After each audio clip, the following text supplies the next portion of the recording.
What is going on, my broskiis? My name is Toadskii, back again, here to bring you guys yet another One Piece Treasure Cruise video. And today, we're here to bring you guys a video on the brand new Pirate Alliance Kizuna Clash. So in this particular video, we are going to be having a look at the 10-star difficulty quest, which is just the regular Kizuna Clash. I will be uploading an additional video today talking about the 15-star difficulty with two different teams for each of the variations that you guys should be expecting here. Super Boss is absolutely crazy. We just got off a stream for about a 3-hour stream, and man, these bosses are kind of crazy, so I definitely look forward to that video. But in this video, as we said, we're going to be covering the 10-star difficulty, which, as I said, is just the regular Kizuna Clash. So for those of you who don't know how this works, when you play this Kizuna Clash, at the end, you'll be given your tickets for clearing it, but you'll also be given a new item, the Super Boss Coins, in which you can go ahead and use Super Boss Coins to play in this Super Boss Kizuna Clash. Now, that's pretty crazy, because you need to go ahead and collect these tokens by playing regular Kizuna. You need to communicate with your alliance so that, you know, two people do not kill the boss at the same time, because if two people kill the boss at the same time, it will actually not actually kill the boss. It's going to leave the boss on 1 remaining health. So you do actually have to communicate with your alliance and ensure you get everything sorted. So one thing to note as well is that there are missions on the right hand side of the screen, so it gives you a little bit of information about what you should be expecting, what kind of rewards you can get in terms of how many times you clear the quest and how many times you assist it, and it is based on your alliance clears as well, so it's based on your whole team doing their part, okay? So it's pretty cool. But in terms of the exchange shop, we can go over to the exchange shop and have a look. I am currently on the box 7, and you can get these crystal skulls to super evolve the KUJA pirates, but you can only get them in box 7. I believe you do get an additional reward after clearing a certain amount of assists and a certain amount of clears in total. But yeah, you need to go ahead and get to box 7 to get those super evolution skulls for the free-to-play character. So in terms of other, you get like 3 of each tablet, which is like fine, but I wish it was a lot better, because it is 2,000 tickets per box, or 2,000 items per box, which is quite excessive. It's not a very good looking final box, but the thing is if you are playing this Pirate Alliance Kizuna Clash effectively, you are going to have an excess amount of tickets. You are going to get a lot over the course of the event period. So let's go ahead and start talking about this character right here, which is the regular version of the KUJA pirates. And the thing about it is this character does super evolve into a buffed version once you get those super evolution skulls, which I do want to talk about. So if you do super evolve the character, this is what you're going to get. The KUJA pirates being a quick shooter free spirit character.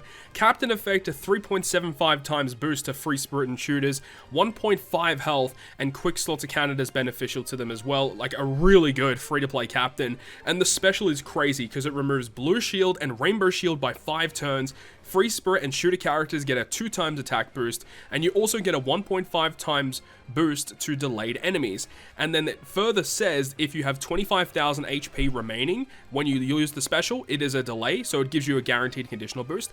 But then if you've got 50,000 HP remaining and you use the special, you get a delay that goes through immunity buff. So it is actually a guaranteed conditional boost so long as you have the available amount of HP. So this is quite an incredible special for a free-to-play unit. Utility, attack boost, and a guaranteed conditional boost. What more could you ask for?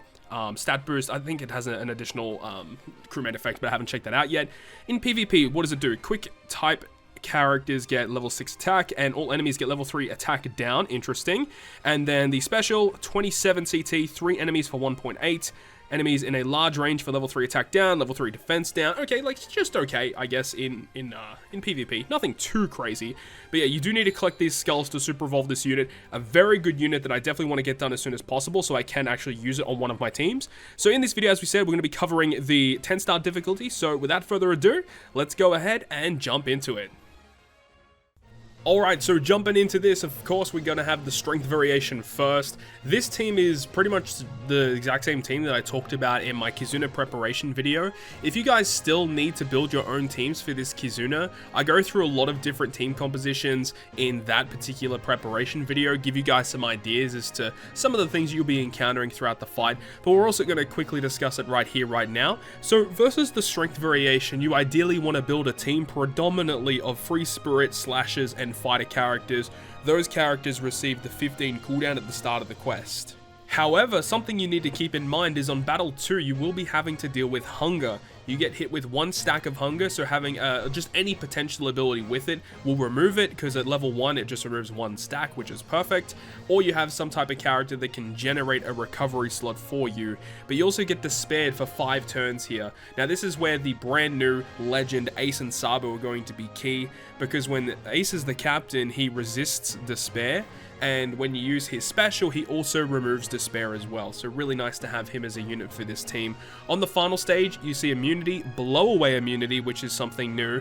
Also normal attacks only, and you get inflicted with Despair once again. An 8 hit of Despair this time around. Once again, if you use Ace as the captain, it will resist it. And then you also get empty slots here. After level 31, you're going to be inflicted with 5 turns of attack down. So having a character that can remove that is also going to be beneficial. And do not use a special ability that will give you a color affinity boost, because that will be interrupted and you will be given slot bind. So that's why once again Ace and Sabo are quite key, because their swap effect provides that color affinity boost to your team.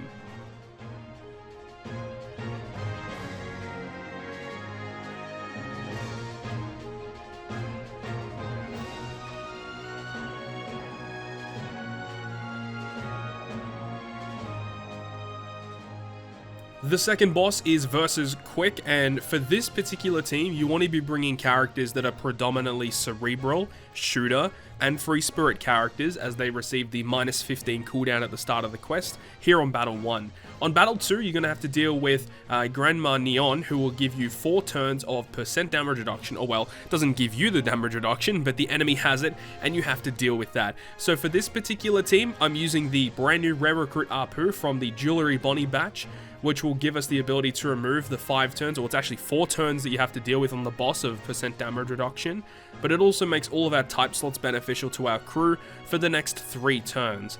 And on the final boss fight, you have to deal with immunity, blow away immunity, HP cut % reduction, which is a brand new type of buff for the enemy, essentially cutting away any type of health cut damage just in case. You're also given normal attacks only, and your crewmates will be special binded for 5 turns. Once again, Ace and Sabo are pretty good here, because their special ability removes special bind, and also as a captain they resist special bind as well, which is pretty good. And they also shuffle your slots into block orbs, so having a special that can change those into matching is ideal. Once again, Ace and Sabo can provide that. And then after level 32, you're going to have to deal with 5 turns of paralysis, which is where Nami and Robin come into it, because Ace and Sabo don't actually orb boost some of the characters on our team. So by having Nami Robin to not only get rid of the paralysis, but also give us an equal orb boost as to what Ace and Sabo would normally provide for us, is actually pretty good. So in terms of damage, it's quite nice. I will be replacing Koala for the 5+ KUJA Pirates for the guaranteed conditional boost a little bit later on.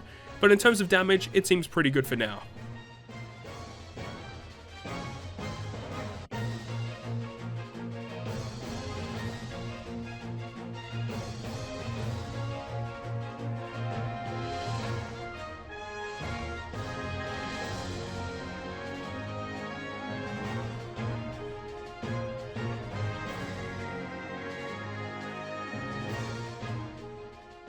Moving on now to the final boss here for the 10-star difficulty KUJA Pirates Pirate Alliance Kizuna Clash, we have the versus Dex fight. Now you want to be building a team of strength, Dex, and quick characters. They receive the 15 cooldown at the start of the quest.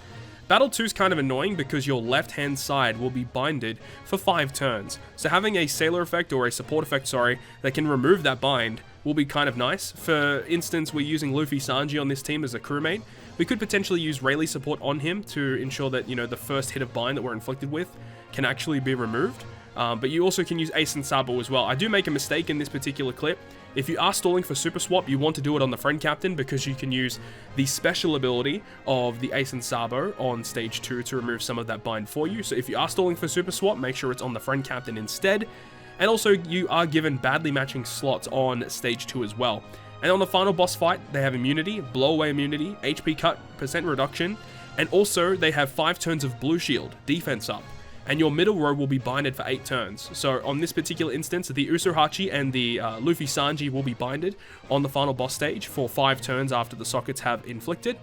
And after level 30, the enemy will also gain threshold damage reduction. So you need to remove 5 turns of threshold and 5 turns of defense up on the final boss stage post level 30. So kind of annoying. You actually need some type of unit, kind of like Usohachi, that can remove multiple of those debuffs, or have characters that are able to move one of them, but for, you know, multiple different units, it can provide other types of buffs to your team.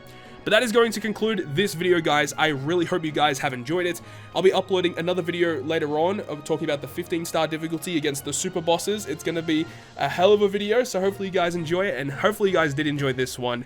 And if you guys did enjoy it, make sure you go ahead and leave a like. And if you want to stay up to date with all the content that I post, including more One Piece Treasure Cruise content, make sure you hit the subscribe button down below. But on that, guys, I'll see you guys within the next video.